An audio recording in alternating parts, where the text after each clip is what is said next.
Now we're going to talk about conditional probability. And conditional probability is used when we want to find the probability of one event, but under the condition that we already know another event has occurred. So we already know something to be true, and then this means that we're focusing only on the part of the sample space, not the entire sample space. We're narrowing it down to the events in the sample space that we know to be true. This is the notation for conditional probability, and you read that by saying the probability of A given B. That line right here that comes down between the A and the B, that vertical line is a mathematical symbol for given. Now, whatever comes to the right of that line, no matter how it's labeled, it could be labeled C, it could be labeled X, it just depends on the situation and what we're talking about. But whatever comes to the right of that line is our given assumption. So whatever that value is here is our given assumption. We know is true.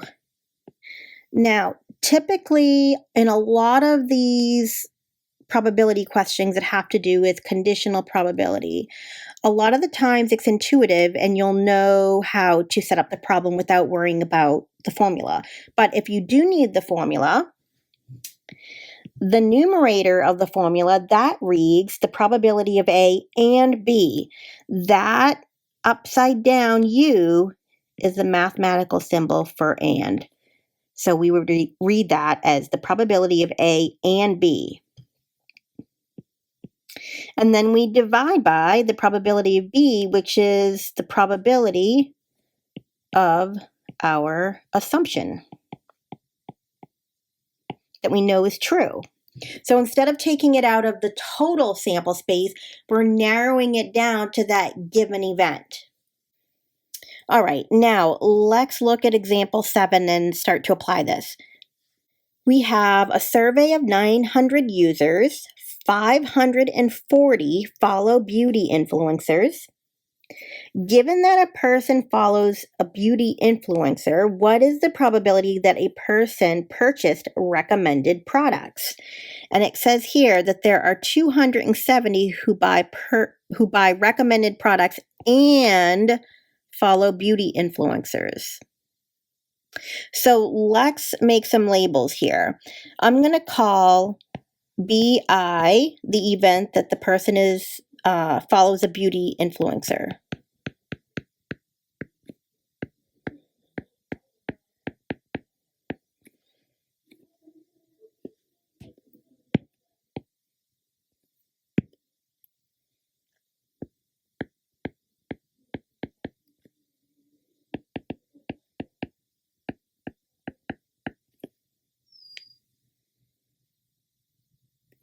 I'm going to write, let's label B as the event that the person buys a recommended product.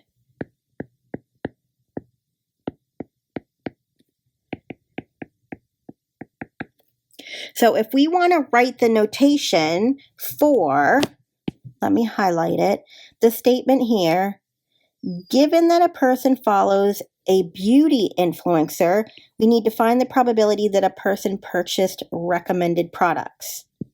So we have a given statement here, and the given assumption always comes to the right of our vertical line. What we're trying to find the probability of is if the person purchased a recommended product. So our notation is going to look like this. Find the probability of B, which is the person buys a recommended product, given that the person follows a beauty influencer. Now, to find the actual probability, we can practice using our formula up above.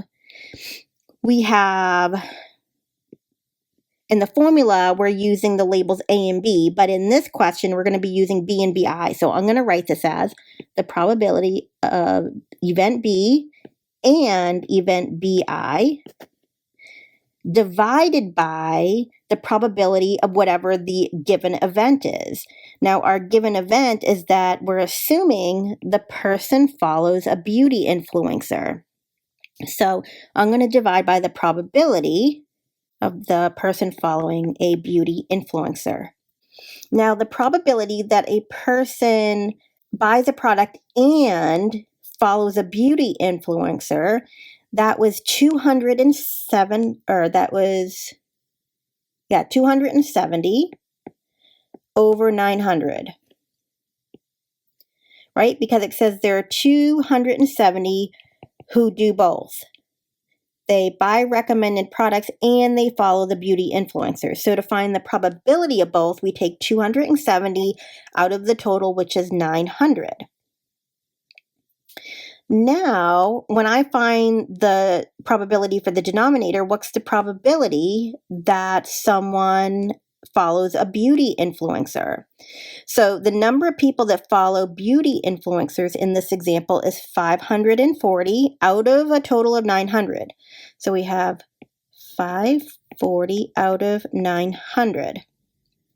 Now, this is a complex fraction. When we go to simplify this, we have 900 in both denominators, so we can get rid of those and cancel them, and we're left with 270 over 540. So this is our probability. Of course, it's before it's reduced. So notice that it's the number of people that fall in both categories divided by the people that just fall in the category for the beauty influencers. So this is why it ends up being intuitive when you start working through some of these examples. For example 8, we're going to do another example of conditional probability. This time we're not going to use the formula, and we're just going to try to work through it intuitively. We have a deck of 10 cards. 4 cards are numbered 1 through 4, and they're red.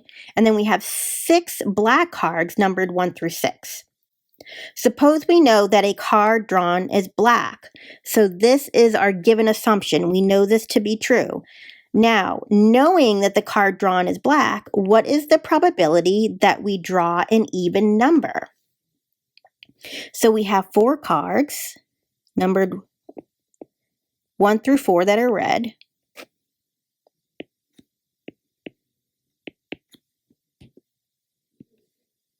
And then we have 6 cards that are numbered 1 through 6.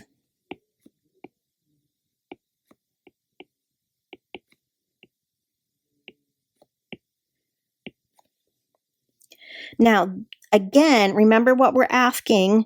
Let's let R be that it's a red card, B that it's a black card, and let's let E be that it's an even number.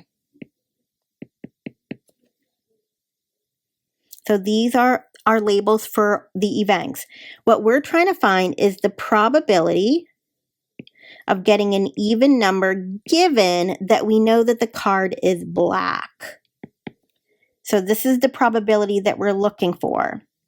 Because we know that the card is black, instead of taking and using our total of 10 cards, we're only going to look at the black card. So we're not going to take it out of the full 10. We're taking it and we're narrowing it down to out of the event that we have a black card.